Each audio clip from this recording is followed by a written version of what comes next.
Romanos 9:1 dice: verdad digo en Cristo, no miento, y mi conciencia me da testimonio en el Espíritu Santo, que tengo gran tristeza y continuo dolor en mi corazón, porque deseara yo mismo ser anatema, separado de Cristo, por amor a mis hermanos, los que son mis parientes según la carne, que son israelitas, de los cuales son la adopción, la gloria, el pacto, la promulgación de la ley, el culto y las promesas, de quienes son los patriarcas, y de los cuales, según la carne, vino Cristo, el cual es Dios sobre todas las cosas, bendito por los siglos. Amén.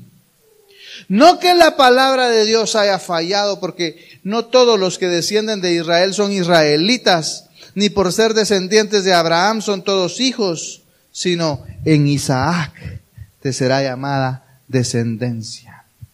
Esto es, no los que son hijos según la carne son los hijos de Dios, sino los que son hijos según la promesa son contados como descendientes.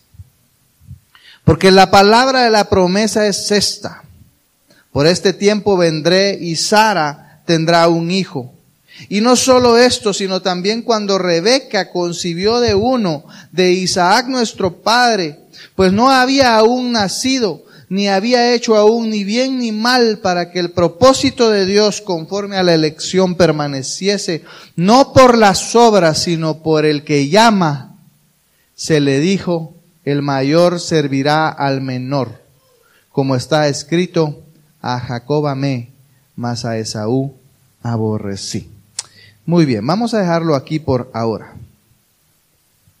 Los capítulos, hermanos, estos capítulos que vamos a estudiar en los próximos domingos, 9, 10 y 11, estos capítulos representan, según algunos, varios, una especie de paréntesis en el desarrollo del pensamiento del apóstol Pablo, en el desarrollo de esta carta de Romanos.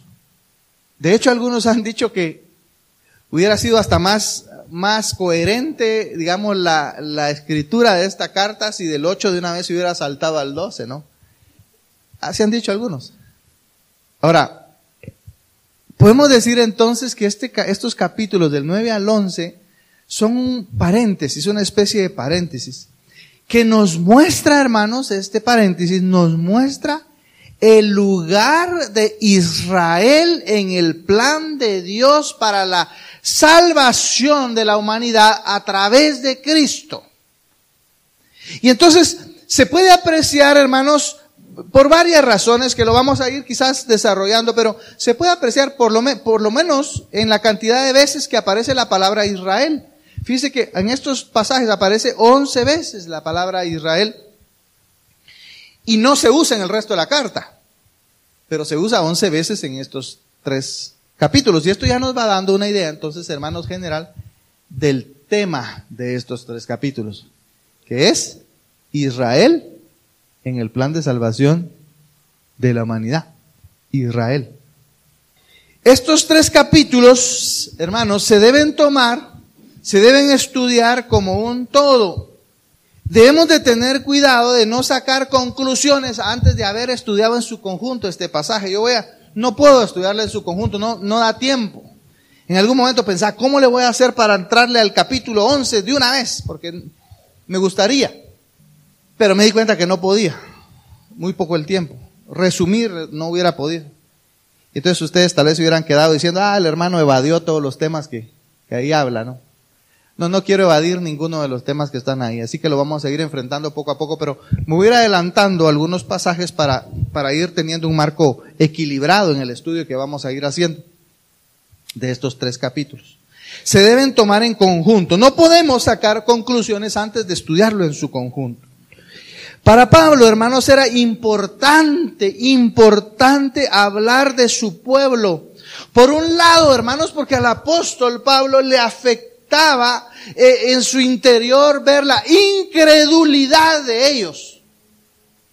Al apóstol le afectaba en su sentimiento ver la incredulidad. Y entonces va a tocar este tema.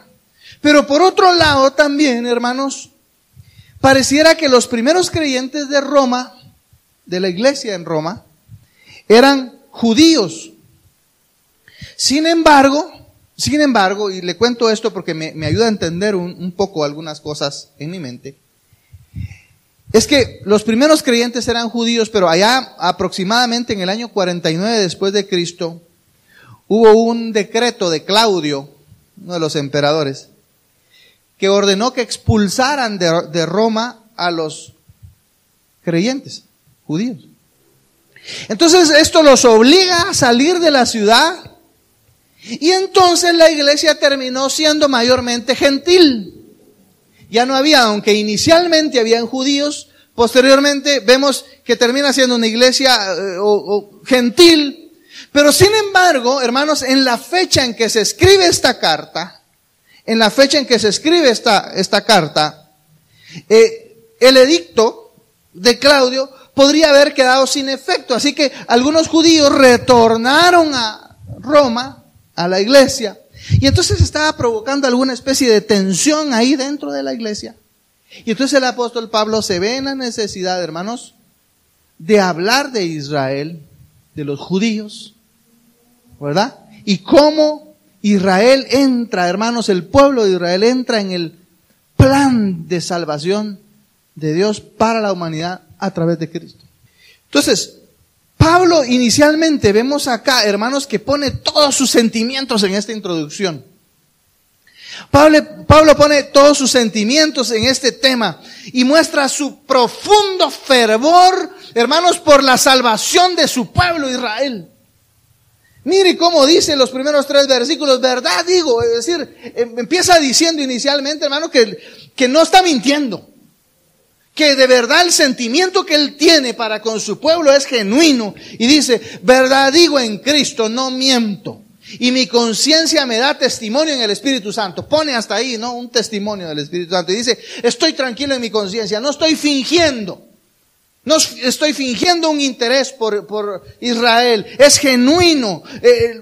No miento. Mi conciencia da testimonio. Y dice, tengo gran tristeza y continuo dolor en mi corazón. El apóstol Pablo, hermano, se sentía preocupado por su pueblo Israel. Y era algo continuo, algo que no cesaba, que aunque él era apóstol a los gentiles y predicaba a los gentiles, y vemos la obra del apóstol Pablo, no dejaba en su mente, hermano, de pensar y de sentir mucha tristeza, gran tristeza, dice, y continuo dolor en su corazón a causa de su pueblo. Y dice el versículo 3, porque deseara yo mismo ser anatema. Vemos que el apóstol Pablo, hermanos, hace una especie de, digamos, está tan tocado emocionalmente, hermanos, que hace una especie de una exageración, podríamos decir así, en ese sentimiento, porque él dice, mire, deseara yo mismo ser anatema, separado de Cristo, por amor a mis hermanos, los cuales son mis parientes según la carne. El apóstol Pablo está diciendo que tiene compasión, una terrible compasión. Es la compasión, hermanos, que todo creyente debiera tener por su familia, por sus seres queridos, por sus amigos, por sus semejantes en general.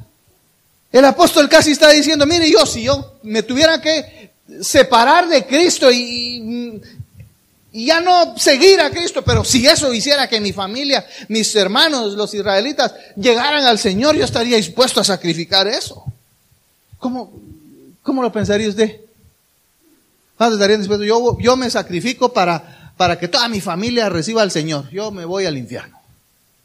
Y sin embargo el apóstol Pablo, hermano, está diciendo, mire, si yo pudiera deseara yo mismo, yo de verdad deseara yo mismo ser anatema, separado de Cristo por amor de mis hermanos. Hermanos, Pablo tenía la disposición de ser sacrificado por su pueblo. Estaba dispuesto a ser separado de Cristo con la condición de ver salvado a su pueblo.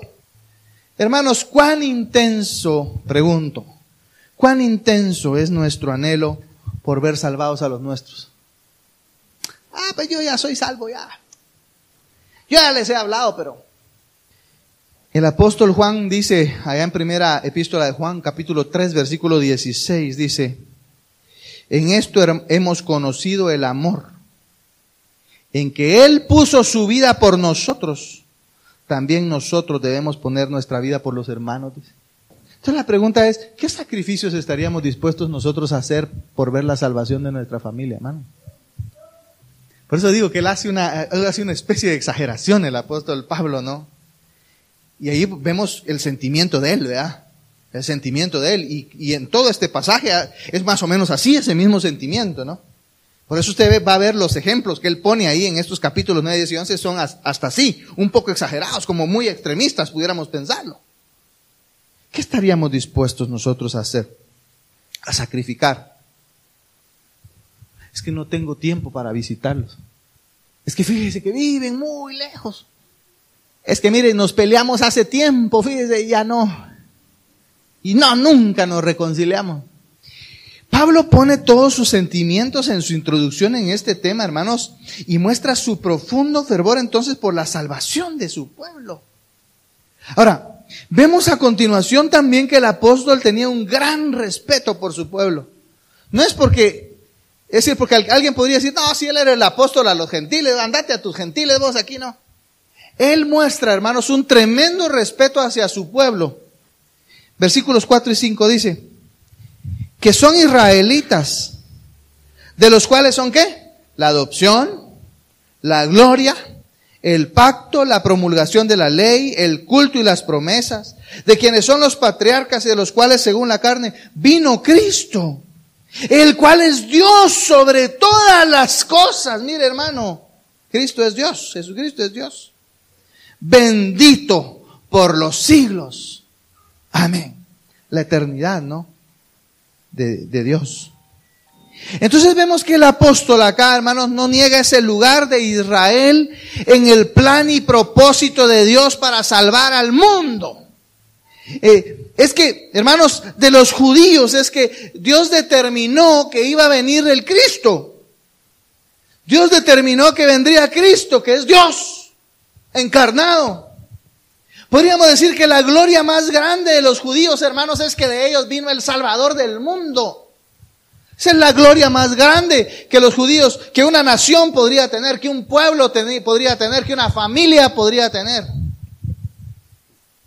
Ya se imagina usted ser de esa familia, ¿no? Pero ¿sabe? Su familia lo rechazó, ¿no? Y lo crucificó. Y entonces el apóstol dice, tengo gran preocupación por todo eso. Sin embargo, hermanos, Israel sigue siendo y será un pueblo grandemente bendecido por Dios. Porque Dios lo escogió a ese pueblo, hermanos, para cumplir un propósito maravilloso. Dios escogió a ese pueblo para cumplir un propósito maravilloso. Los descendientes de Jacob, imagínense, hermano, los descendientes de Jacob, el engañador, porque eso significa Jacob, usted se recuerda, ¿verdad? Los descendientes del engañador fueron bendecidos por Dios desde el principio. Desde el principio, cuando de engañador pasó a un príncipe de Dios, Israel, eso significa. Usted se recuerda que le cambió el nombre allá en Peniel. Ellos, hermanos, Israel, tuvieron el privilegio de ser adoptados por Dios como su pueblo escogido. La gloria de Dios también, hermanos, se mostró. Usted se recuerda cómo se mostró la gloria de Dios allá en la nube. Esa nube, hermanos, que representaba la presencia de Dios y que descendía sobre el tabernáculo. Imagínense qué tremendos privilegios, hermanos. Representaba la presencia de Dios morando entre ellos en el tabernáculo. Ellos también, hermanos, recibieron muchos pactos que tenían una cierta continuidad, ¿no? El pacto de Dios con Abraham en Génesis capítulo 15, la confirmación de ese pacto con Isaac, 26, Jacob, Génesis capítulo 35, Moisés, Éxodo capítulo 24, David, segundo libro de Samuel, capítulo 23. Entonces, hermanos, les fue dada, ellos recibieron esos pactos. Imagínense qué bendición que Dios, hermanos, hiciera pacto con una nación, con un pueblo que descendía de un hombre pícaro como Jacob. También al pueblo de Israel, hermanos, Imagínense todas las bendiciones que estamos hablando ahí. Adoptados por Dios como el pueblo, ¿no? Escogido para que de él viniera Cristo. La gloria de Dios mostrándose en esa nube. La presencia de Dios. Los pactos. Pero también, hermanos, les fue dada la ley a ese pueblo. A ese pueblo le fue dada la ley, hermanos. Ellos recibieron la ley de Dios a través de Moisés. Una ley, hermanos, que los iba a guiar no solo en su comportamiento, hermanos, sino que les iba a revelar la bondad de Dios y la maldad del hombre.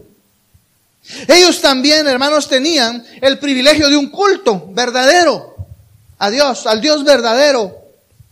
Ellos tenían un verdadero templo, tenían ordenanzas, tenían sacerdotes, profetas, mensajeros de Dios. Mire qué gran privilegio tenía ese pueblo, hermanos. Y hasta promesas, sobre todo lo relacionado con el Mesías.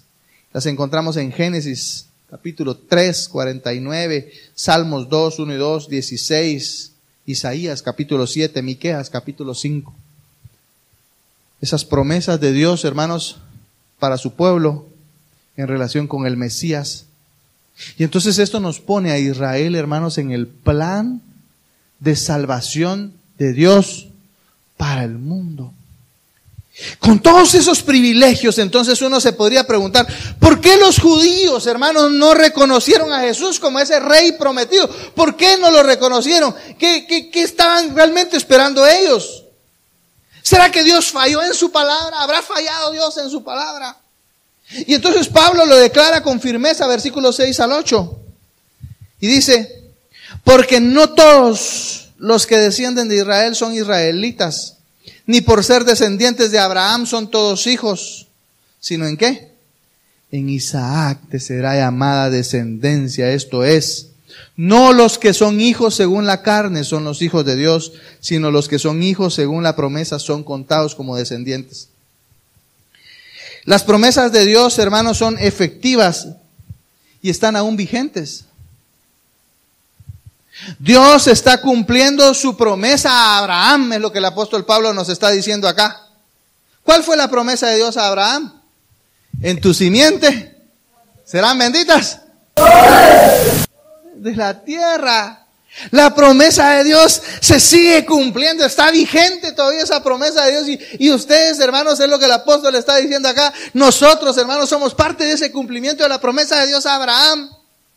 Serán benditas todas las naciones de la tierra. Una nación, hermanos, continúa, podríamos decir así, naciendo de Abraham. Una nación continúa creciendo. Una nación que es el verdadero Israel, podríamos decirlo en cierto sentido. Es decir, los verdaderos hijos de Dios. Está hablando aquí, hermanos, de los verdaderos hijos de Dios. Aquí Pablo está confirmando lo que él ya nos ha dicho anteriormente, allá en Romanos capítulo 4, versículos 13 al 16. Se los leo, dice Romanos 4, 13 al 16. Porque no por la ley fue dada a Abraham o a su descendencia la promesa de que sería heredero del mundo, sino que, ¿por qué, hermano? Mire pues, entonces no podemos separar esto, ¿verdad? No podemos dejar a un lado esto, sino por la justicia de la fe. Porque si los que son de la ley son los herederos, vana resulta la fe y anulada la promesa. Luego dice más adelante, por tanto, ¿es por qué dice? Es por fe, para que sea por gracia, a fin de que la promesa sea firme para toda su descendencia, no solamente para la que es de la ley, sino también para la que es, ¿de qué, hermanos? De la fe de Abraham, el cual es padre de todos nosotros. Mire qué hermoso, hermanos. Entonces Abraham viene a ser el padre de la fe, el padre de todos los creyentes, no solo en un sentido físico, padre de la nación de Israel. Y por eso es que entonces dice que, decía, ¿no? Hace un momento que siguen naciéndole hijos a Abraham, en el sentido espiritual. Entonces aquí podemos entender, hermanos, claramente, que el pueblo judío era conocido por ser un pueblo temeroso de Dios, un pueblo religioso. Así que lo que pasaba con ellos, hermanos, es que ellos pensaban que la promesa de Dios hecha a Abraham, confirmada a Isaac y posteriormente a Jacob, significaba que la nación de Israel eran hijos de Dios solamente porque eran circuncidados, solamente porque practicaban el judaísmo. Y entonces el apóstol nos está enseñando que no es de esos hijos que está hablando aquí. Es algo como lo que muchos creen hoy en día, que por ser miembros de cierta institución cristiana, son más aceptables delante de Dios. Es que yo pertenezco a... Como que si eso los hiciera más aceptables delante de Dios. Es importante entonces entender, hermanos, es importante entender que no por ser de cierta raza, no por ser de cierta institución religiosa en particular, por más piadosa que sea o parezca ser, se es un verdadero hijo de Dios. Debemos recordar lo que nuestro Señor Jesucristo dijo allá en Juan capítulo 1, 12 y 13. Mas a todos los que le recibieron, hermanos, los que ¿qué? Creen en su nombre, les dio potestad de ser ¿qué, hermanos?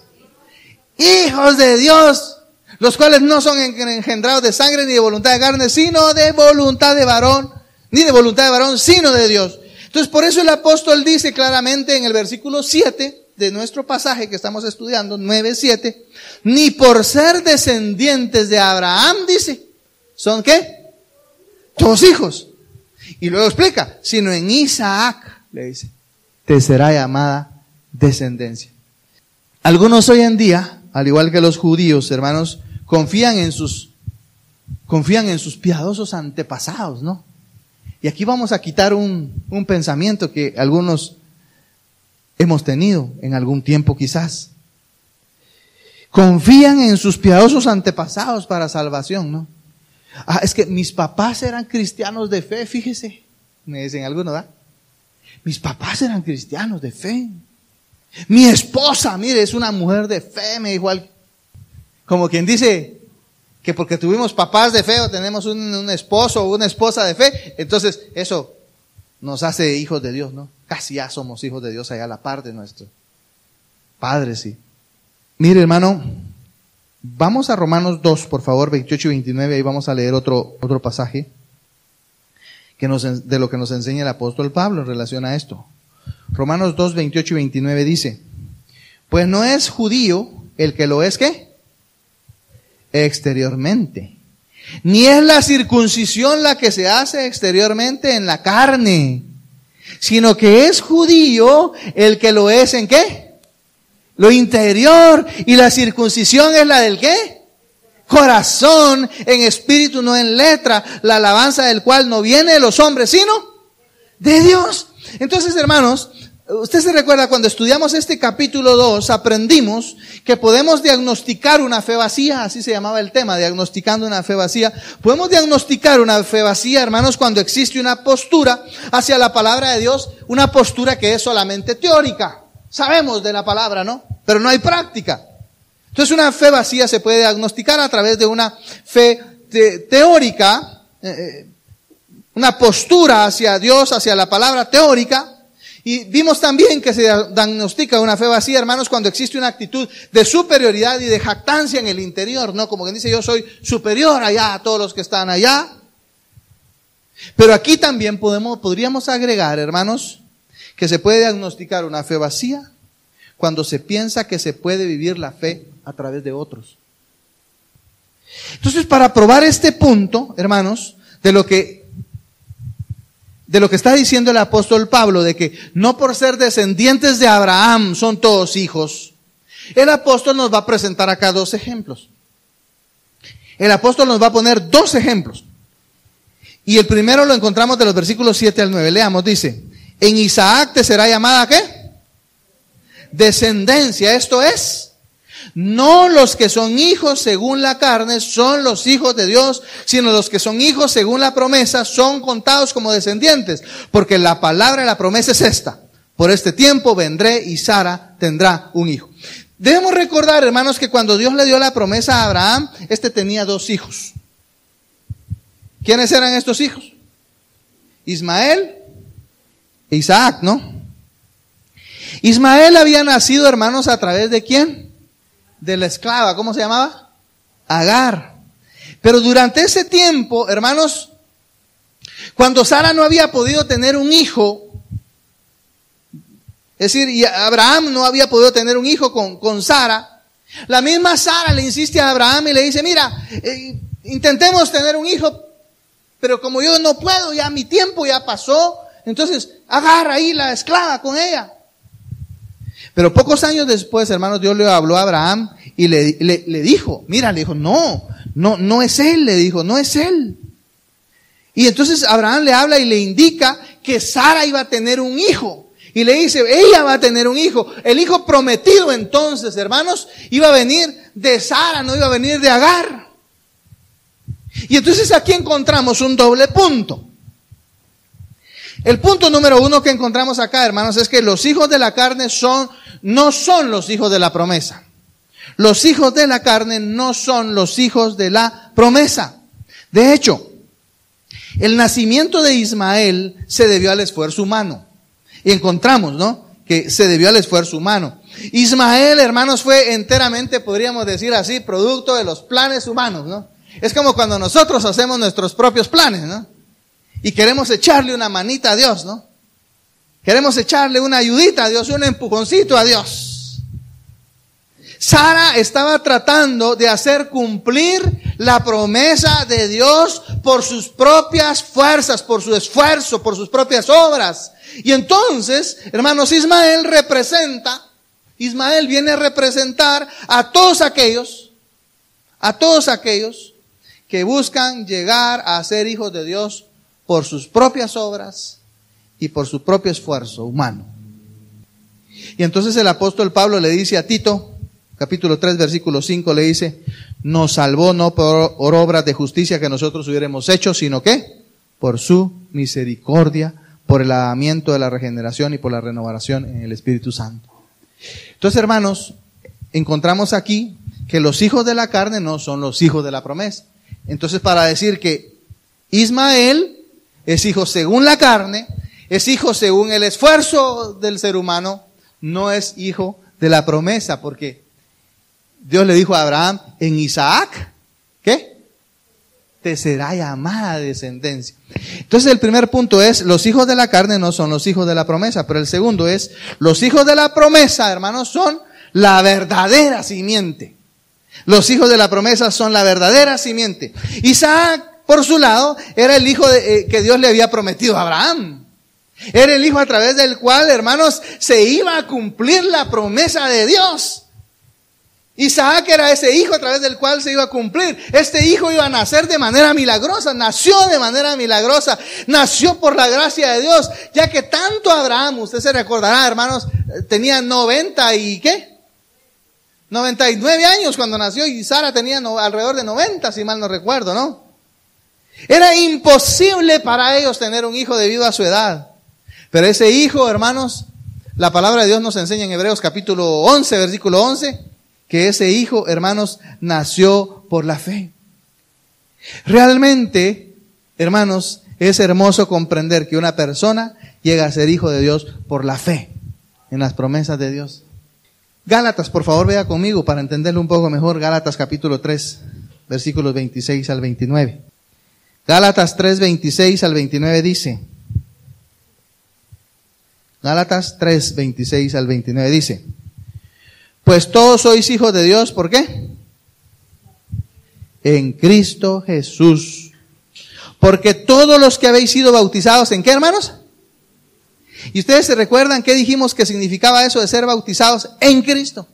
Cada persona que cree, ¿no? Es, podríamos decir así, sumergida en el cuerpo de Cristo, que es la iglesia, ¿verdad? La iglesia. Entonces dice, todos los que habéis sido bautizados en Cristo, de Cristo estáis revestidos. Ya no hay judío ni griego, no hay esclavo ni libre, no hay varón ni mujer, porque todos vosotros sois uno. ¿En qué, hermano? En Cristo Jesús. Y si vosotros sois de Cristo, ciertamente linaje de Abraham sois y herederos según la promesa. Entonces, ¿de quién está hablando aquí, hermanos? Esa familia espiritual, podríamos decir así, esos hijos de Abraham, ¿quiénes son? Los creyentes, ¿verdad? No importa si son creyentes judíos de Israel o son creyentes gentiles, que es, digamos, nuestro caso. El segundo ejemplo que el apóstol Pablo pone acá, hermanos, es Jacob y Esaú. Veamos de los versículos 10, por favor, al 13 o al 14. Dice, y no solo esto, sino también cuando Rebeca concibió de uno, de Isaac nuestro padre, pues no había aún nacido, ni había hecho aún ni bien ni mal, para que el propósito de Dios, conforme a la elección, permaneciese, no por las obras, sino por el que llama. Se le dijo, el mayor servirá al menor, como está escrito, a Jacob amé, mas a Esaú aborrecí. ¿Qué pues diremos? ¿Que hay injusticia en Dios? En ninguna manera. Muy bien. Mire, hermano, en este caso, vemos que Jacob y Esaú tuvieron los mismos padres, ¿verdad? Aquí no era como el caso de Ismael, ¿no? Porque Ismael, su mamá era Agar. Aquí nos pone un ejemplo todavía más dramático porque nos pone a Jacob y a Esaú, y ambos eran de los mismos padres, ¿no? De Jacob y de Isaac y de Rebeca, ¿no? Ellos tuvieron los mismos padres. Ambos eran descendientes de Abraham. Solo que uno de ellos, hermanos, llegó a ser el descendiente espiritual. Uno de ellos heredó la promesa hecha a Abraham. Uno de ellos la heredó. Y lo encontramos en Génesis capítulo 28, versículo 14, cuando son las palabras. Es que mire, si quiere veamos 3 pasajes. Génesis 22, 18. El primero, por favor, alguien me ayuda a leerlo rápidamente, por favor. ¿Alguien busca? Génesis 26, 4. ¿Y alguien más? Concluye con Génesis 28, 14.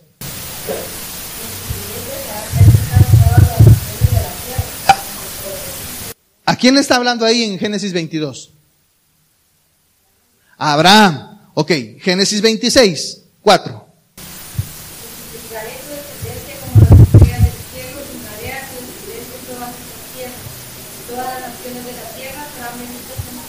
¿A quién le está hablando aquí? Aquí ya no, aquí no le está hablando, aquí ya le está hablando a Isaac. Entonces Abraham fue el que recibió originalmente la promesa, fue confirmada a Isaac, y en el versículo 28, versículo 14, ¿qué dice?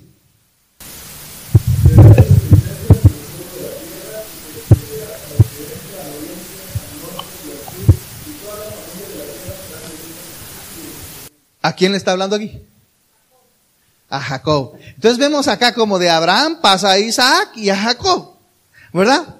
En este punto, hermanos, es importante recordar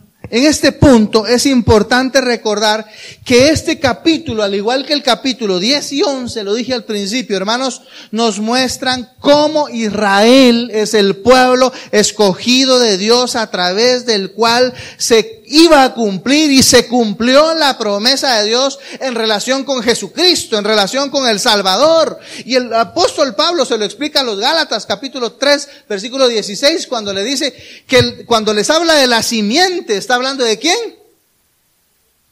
¿Qué dice? Génesis 3, Gálatas 3, 16, hermanos, alguien lea, por favor. Porque él les dice a los tres, ¿no? En tu simiente serán benditas todas las naciones de la tierra. ¿De quién está hablando allí?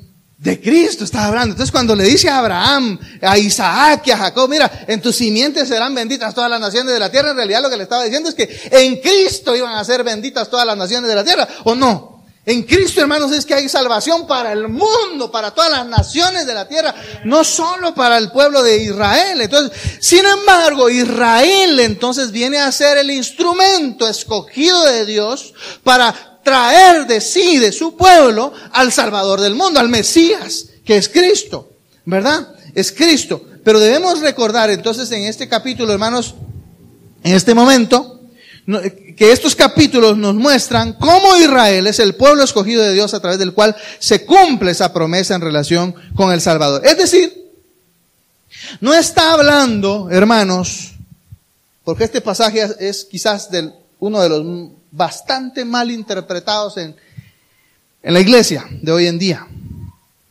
Aquí no está hablando de la elección de personas para salvación, porque usan este pasaje para, vaya, entonces sí escogió al pueblo de Israel, entonces sí nos escoge a nosotros, y por eso sí somos elegidos y predestinados.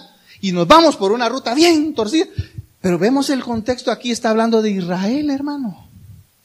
Y está diciendo que Israel fue el pueblo que Dios escogió para que de él viniera el Salvador. Entonces así es como Israel entra en ese plan de salvación de Dios, hermanos, como el pueblo que Dios puso allí para que de él viniera el Salvador, esa simiente que le prometió a Abraham, esa simiente de la cual también le habló a Eva. Usted se recuerda, le dice, pondré enemistad entre tu simiente, le dice, y la simiente de la mujer y la simiente, para hablar, hermanos, de Cristo, de Cristo.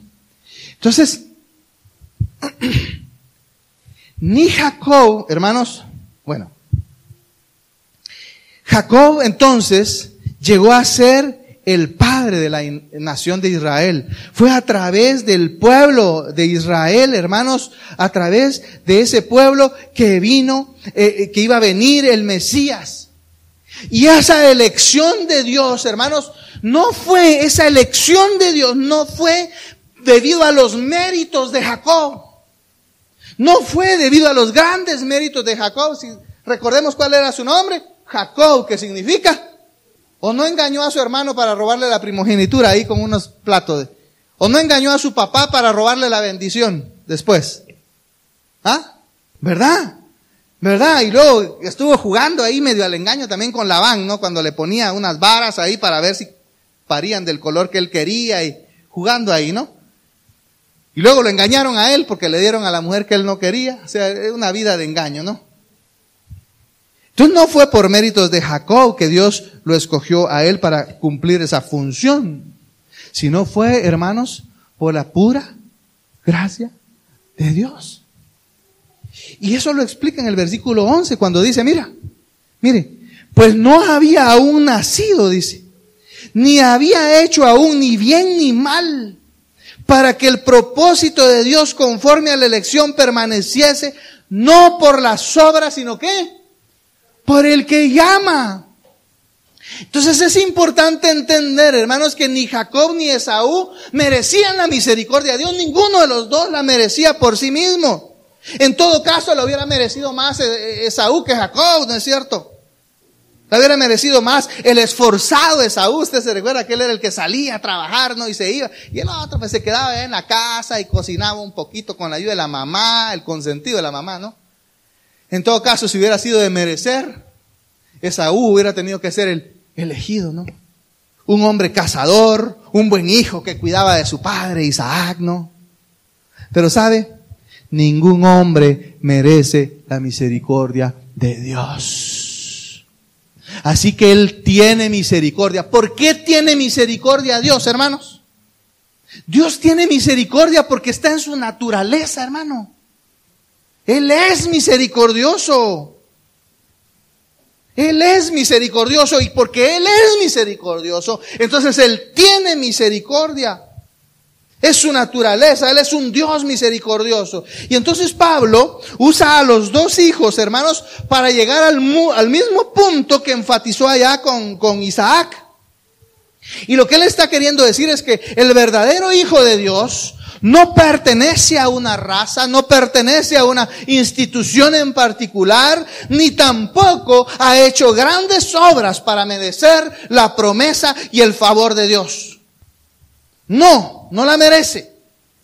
El hecho entonces, hermanos, de que Dios haya escogido a Jacob para continuar la línea por medio de la cual iba a enviar al Salvador del mundo, no significa en ningún sentido que haya condenado a Esaú al infierno.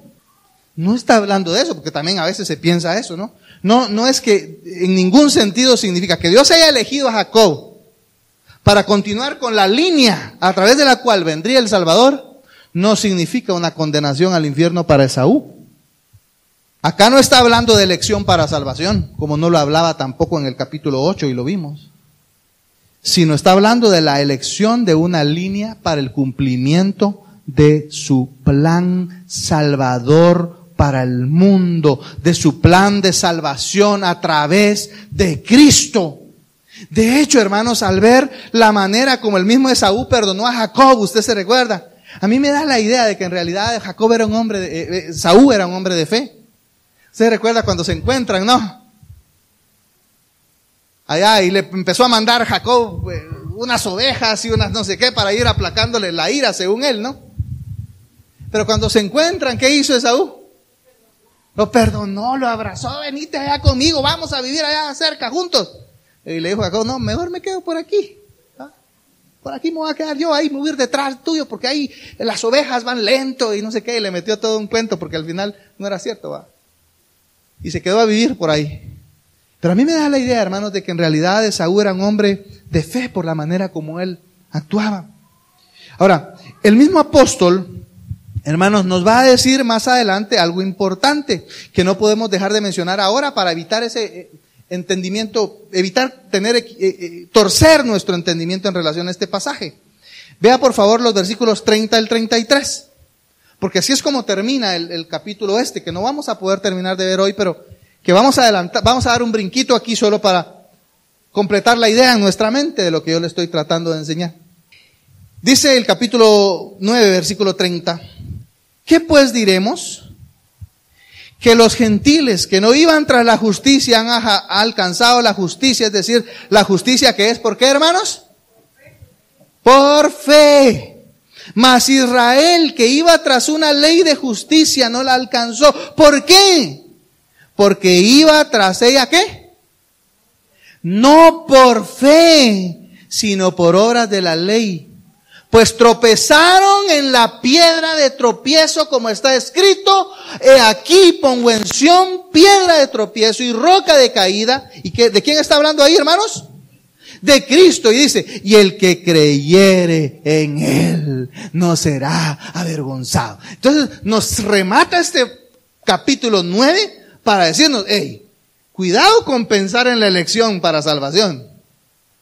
Aquí nos está diciendo, el que creyere, ¿en quién? En el Señor, no será avergonzado. Y por eso dice, es por fe. Es por fe. Y luego, hermanos, en ese mismo desarrollo, en el capítulo 10, vea conmigo capítulo 10, nos vamos a adelantar otro poquito para mantener la idea. Capítulo 10, versículos 8 al 11, dice, esta es la palabra de ¿qué, hermanos? Capítulo 10, versículo 8. Esta es la palabra de fe. ¿Están conmigo, hermanos? ¿No? ¿Sí? Romanos 10. Romanos 10, sí, en la segunda parte del capítulo 8, ¿sí? Esta es la palabra, ¿qué? De fe que predicamos. Que si confesares con tu boca que Jesús es el Señor y creyeres en tu corazón que Dios le levantó de los muertos, entonces ¿qué va a pasar? Serás salvo. No estamos hablando de ninguna elección para salvación, no, estamos hablando, hermanos, de una elección entonces de Israel como el pueblo a través del cual la línea hacia Cristo iba a continuar. Indudablemente el apóstol, hermanos, no quiere dejar en nuestra mente el pensamiento de una salvación por elección o predestinación de Dios. Porque, hermanos, ella es por la fe en la persona de Cristo. Y lo dice a lo largo de toda la Biblia. A lo largo de toda la Biblia encontramos eso, hermanos. Para entenderlo de la otra manera tenemos que retorcer todo el resto de la Biblia para adecuar lo que nosotros queremos poner. Cuando quede más sencillo, dejarlo así. Acá, hermanos, solamente el apóstol nos está ejemplificando el hecho de cómo Dios escogió una línea bajo la cual iba a venir el Salvador, y esa línea era Jacob, hermanos, de quien viene Israel, la nación del apóstol Pablo, esa nación por la cual él nos manifestó allá al principio, que se preocupaba tremendamente, hubiera estado dispuesto a hacer cualquier cosa, ser anatema, con tal de que fueran salvos por la fe, al igual que nosotros los gentiles. Cuando el apóstol dice aquí en este pasaje a Jacob amé y a Esaú aborrecí, cuando dice a Esaú aborrecí, de ninguna manera significa, hermanos, despreciar a Esaú. Es simplemente una manera de decir, hermanos, que Dios tomó la decisión que Jacob fuese el hijo de la promesa y no Esaú. De hecho, por eso el apóstol explica que Jacob y Esaú no habían nacido todavía, ni habían hecho ni bien ni mal para merecer la aprobación o la desaprobación de Dios. Ahora, sí es lindo ver, hermanos, que Dios en muchos casos, ¿sabe? Me llama la atención esto en mis pensamientos. En muchos casos, por no decir casi en todos o en la mayoría, hermanos, el hijo menor, fíjese, Dios escogió al hijo menor. Dios escogió al menor por sobre el mayor. Escogió al menor por sobre el mayor. ¿Para qué? Para mostrar, hermanos, que el hombre recibe sus promesas por la gracia solamente, contrario a la ley, porque la ley y la cultura hebrea le daban preeminencia al hijo mayor. El hijo mayor era el que heredaba prácticamente el total casi de la herencia del padre. Y sin embargo Dios rompe con ese esquema y pone al hijo menor. Porque el hijo menor, hermanos, no era el señalado por los hombres para recibir la herencia, ¿sabe? Pero Dios sobrepasó eso y le dio al menor, hermanos, la dio al menor para mostrar que Él es misericordioso, que Él es lleno de gracia. Recordemos entonces, hermanos, la elección de Jacob y la no elección de Esaú no fue una cuestión de salvación personal, sino el propósito de Dios para que el Mesías viniera a este mundo. Damos gracias a Dios, hermanos, por su maravilloso plan de salvación. Que escogió a un pueblo, no porque tuviera una preferencia para ese pueblo, sino que estaba pensando en nosotros, hermanos. Estaba pensando en usted, en cada uno de ustedes por nombre. Dios estaba pensando en usted, hermano. Y por eso dice, en tus simientes serán benditas todas las naciones de la tierra, todas las naciones de la tierra. Nosotros los creyentes gentiles, hermanos, somos una excelente prueba de eso, porque ahora somos hijos de la promesa espiritualmente hablando. Somos hijos de Abraham. Ahora, ante tanta bondad, hermano, debiéramos solamente estar dispuestos a sacrificar lo que fuera necesario con tal de ganar para Cristo a nuestros parientes, ¿no es cierto? ¿Qué vamos a sacrificar? Piénselo. Piénselo usted individualmente. ¿Qué voy a sacrificar yo para ganar a mi familia a Cristo? ¿Qué estoy dispuesto a hacer y qué voy a hacer? Vamos a orar, hermanos.